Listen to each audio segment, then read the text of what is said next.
Hello दोस्तों, नमस्कार। स्वागत है आप सभी के एग्जाम धुन में। दोस्तों, मॉडल पेपर को हम लगातार डिस्कस कर रहे हैं। 12th नंबर का ये मॉडल पेपर है। अति महत्वपूर्ण प्रश्नों का जो डोज है वो आपको प्रोवाइड किया जा रहा है। तो चलिए दोस्तों, बिना किसी देरी के वीडियो सेशन को यहाँ पे स्टार्ट करते हैं। स्क्रीन पर पहला क्वेश्चन आ जाता है। आज इंडियन पॉलिटी के हम बहुत ही महत्वपूर्ण प्रश्नों को डिस्कस करने वाले हैं। देखिए, if the post of president and vice president fall vacant, who will acts as the president of India. देखिए, यदि राष्ट्रपति उपराष्ट्रपति के पद खाली हो जाते हैं तो भारत के राष्ट्रपति के रूप में कौन कार्य करेगा। देखिए, फर्स्ट कंडीशन है राष्ट्रपति रहेगा। राष्ट्रपति का अगर पद खाली है तो उपराष्ट्रपति कार्य करेगा। अगर उपराष्ट्रपति का भी खाली हो गया तब विशेष परिस्थितियों में लोकसभा अध्यक्ष होगा, कि भारत का प्रधानमंत्री, कि भारत का मुख्य न्यायाधीश, कि केंद्रीय मंत्रिपरिषद। तो यहाँ पर बहुत इंपॉर्टेंट क्वेश्चन है। और तीसरा जो विकल्प है इसका, चीफ जस्टिस ऑफ इंडिया, ये एकदम से राइट आंसर है दोस्तों। भारत का जो मुख्य न्यायाधीश होगा वो राष्ट्रपति और उपराष्ट्रपति की अनुपस्थिति पे कार्य करेगा। चलिए नेक्स्ट क्वेश्चन की तरफ बढ़ते हैं। What is the minimum age for becoming a governor of state in India. यानी कि भारत में राज्य का राज्यपाल बनने के लिए न्यूनतम आयु कितनी वर्ष होनी चाहिए। बहुत ही मस्त क्वेश्चन है दोस्तों, और इसका सही जवाब हो जाएगा दोस्तों 35 वर्ष। जी हाँ दोस्तों, 35 साल होना चाहिए। अगर किसी राज्य का, भारत के किसी भी राज्य का आपको राज्यपाल बनना है तो आपको 35 ईयर की एज एक्वायर करनी चाहिए। चलिए अगला क्वेश्चन लेते हैं। 1947 में प्रथम केंद्रीय बजट किसने प्रस्तुत किया था। बहुत ही मस्त चोखा मार क्वेश्चन। 1947 में प्रथम जो सेंट्रल बजट था, यूनियन बजट, उसको किसने प्रस्तुत किया था दोस्तों। तो आर के सन्मुखम सेट्ठी, इन्होंने जो है प्रस्तुत किया था। अक्सर जो है आर के सेट्टी करके आ जाता है, तो इसमें जो है आप लोग कर दीजिएगा। अगला क्वेश्चन लेते हैं। भारत का सबसे पुराना उच्च न्यायालय कौन सा है। Which is the oldest high court in India. इसका सही जवाब दोस्तों चौथा विकल्प आपका कलकत्ता हाई कोर्ट हो जाएगा। जी हाँ दोस्तों, फोर्थ ऑप्शन करेक्ट है। अगला क्वेश्चन बढ़ते हैं। मस्त क्वेश्चन है ये। Chief election commission of India can be removed from the office by. यानी कि भारत के मुख्य चुनाव आयुक्त को कार्यालय से किसके द्वारा हटाया जा सकता है। संसद के दोनों सदनों द्वारा, केंद्रीय मंत्रिपरिषद द्वारा, भारत के राष्ट्रपति द्वारा, भारत के मुख्य न्यायाधीश के द्वारा। तो छठे क्वेश्चन का सही जवाब जो दोस्तों हो जाएगा, तो दोस्तों इसका सही जवाब हो जाएगा बोथ हाउसेज ऑफ पार्लियामेंट, संसद के दोनों सदनों द्वारा। ठीक है, अगला क्वेश्चन लेते हैं। अगला क्वेश्चन है, संविधान के अनुसार जीवन जीने का अधिकार और व्यक्तिगत स्वतंत्रता का संरक्षण किस अनुच्छेद के तहत दिया गया है। तो सातवां क्वेश्चन है और इसका सही जवाब हो जाएगा आर्टिकल 21। जी हाँ, अनुच्छेद 21 के अंतर्गत जीवन जीने का अधिकार और व्यक्तिगत स्वतंत्रता का संरक्षण दिया गया है। अगला क्वेश्चन है, राज्य विधानसभा में किसकी पूर्व सहमति से धन विधेयक पेश किए जा सकते हैं। अध्यक्ष, की मुख्यमंत्री, के राज्यपाल, के राष्ट्रपति। आठवां क्वेश्चन और इसका बहुत ही माकूल जवाब द गवर्नर। राज्यपाल की बिना पूर्व सहमति के ही धन विधेयक पेश किए जा सकते हैं। अगला क्वेश्चन है, भारतीय संविधान में निम्नलिखित में से किस भाग में मौलिक कर्तव्यों का उल्लेख किया गया है। तो पार्ट 4A में मौलिक कर्तव्यों का उल्लेख किया गया है।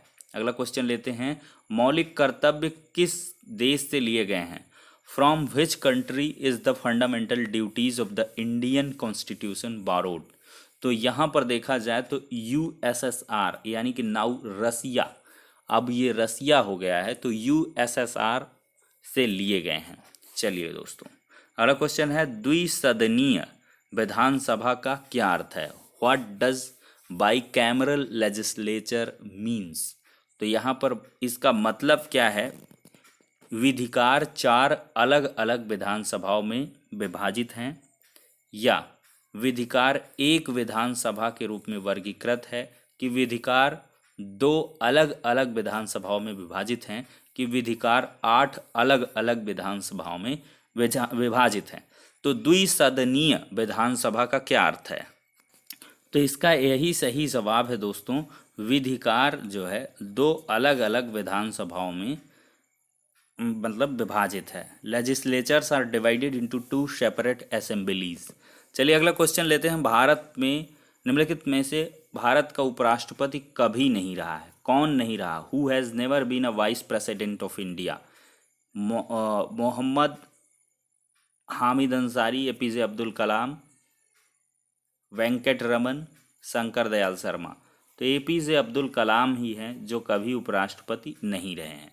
चलिए अगला क्वेश्चन लेते हैं। Who was the first Muslim female to higher judiciary?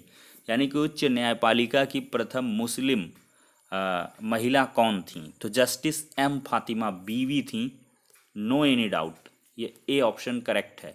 चलिए अगला लेते हैं। भारतीय गणराज्य में केंद्र शासित प्रदेश का प्रशासनिक प्रमुख कौन है? In the Republic of India the administrative head of a union territory is. तो लेफ्टिनेंट जो गवर्नर है ये होता है। ए ऑप्शन करेक्ट है। चलिए अगला क्वेश्चन लेते हैं। भारत के सर्वोच्च न्यायालय को प्राप्त है। The supreme court of India enjoys. तो मूल क्षेत्राधिकार, सलाहकारी क्षेत्राधिकार, अपीलीय और सलाहकारी क्षेत्राधिकार, ओरिजिनल, अपीलेट एंड एडवाइजरी। यही एकदम प्रोमिनेंट ऑप्शन है इसका, मूल, अपीलीय और सलाहकारी क्षेत्राधिकार। चलिए अगला क्वेश्चन लेते हैं। Article 29 of the Indian constitution grants which of the following rights? यानी कि भारतीय संविधान का अनुच्छेद 29 निम्नलिखित में से कौन सा अधिकार प्रदान करता है? अनुच्छेद 29, क्वेश्चन नंबर 16। और सही जवाब है protection of interest of minorities, यानी कि अल्पसंख्यकों के हितों का संरक्षण। चलिए अगला क्वेश्चन है। Which of the following acts under the Indian constitution is described bye article 21A? यानी कि भारतीय संविधान के तहत अनुच्छेद 21A निम्नलिखित में से कौन सा अधिनियम वर्णित है? तो राइट टू एजुकेशन है, शिक्षा का अधिकार अधिनियम। ऑप्शन 1 करेक्ट है। चलिए अगला 18वां question. The number of seats of Lok Sabha were increased from 525 to in 1973। 1973 में लोकसभा की सीटों को 525 से बढ़ाकर दोस्तों कितना कर दिया गया? 545 कर दिया गया। डी ऑप्शन करेक्ट है। चलिए भारत के सर्वोच्च न्यायालय के संबंध में निम्नलिखित में से कौन सा कथन सही नहीं है? यह भारत के लोगों की स्वतंत्रता के संरक्षक के रूप में कार्य करता है, एकदम सही है। यह संविधान के रक्षक के रूप में कार्य करता है, सही है। यह राज्य के नीति निर्देशक तत्वों के रक्षक के रूप में कार्य करता है, या इसके पास राष्ट्रपति उपराष्ट्रपति के चुनाव से संबंधित विवादों की छानबीन करने की अंतरिम शक्ति है। तो यहाँ सबसे सही और एप्रोप्रिएट जो आंसर होगा वो क्या होगा दोस्तों? तो दोस्तों देखा जाए तो तीसरा जो ऑप्शन है, यह राज्य के नीति निर्देशक तत्वों के रक्षक के रूप में कार्य नहीं करता है। ठीक है दोस्तों, क्योंकि ये किसी के लिए बाइंडिंग नहीं, स्टेट के लिए directive principle of state policy. ठीक है, राज्य के नीति निर्देशक तत्व, और बाकी के लिए आप जो है अपील कर सकते हैं, लेकिन इनके लिए नहीं कर सकते हैं।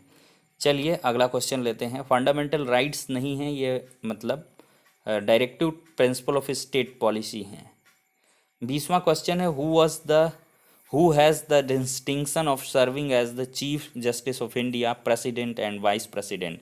यानी कि भारत के मुख्य न्यायाधीश, राष्ट्रपति, उपराष्ट्रपति के रूप में तीनों का गौरव किसने प्राप्त किया है? तो हमारे जस्टिस एम हिदायतुल्लाह हैं, इन्होंने ये गौरव प्राप्त किया। भारत के मुख्य न्यायाधीश भी रहे, राष्ट्रपति भी रहे, उपराष्ट्रपति भी रहे। चलिए अगला। The constituent assembly adopted India national flag on? संविधान सभा ने भारतीय राष्ट्रीय ध्वज को कब अपनाया था? तो इसका सही जवाब है 22 जुलाई 1947, एकदम करेक्ट आंसर है। अगला है। भारत का राष्ट्रीय गीत किसके द्वारा रचित है? The national song of India was composed by? तो बंकिम चंद्र चटर्जी जी हैं, दूसरा ऑप्शन करेक्ट है। चलिए फटाफट डिस्कस कर लेते हैं।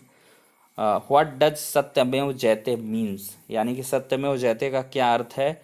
सत्य की ही जीत होती है, ट्रुथ एलोन ट्रिम्प्स। ये फर्स्ट ऑप्शन करेक्ट है। अगला लेते हैं 24 नंबर। स्वतंत्र भारत के पहले कानून मंत्री कौन थे? बहुत ही मस्त क्वेश्चन है। The first law minister of independent India was? तो बी आर अम्बेडकर साहब थे। भारत के पहले स्वतंत्र भारत के कानून मंत्री। लास्ट क्वेश्चन है, union government budget deficit for a particular financial year represents, यानी कि एक विशेष वित्तीय वर्ष के लिए केंद्र सरकार का बजट घाटा क्या दर्शाता है।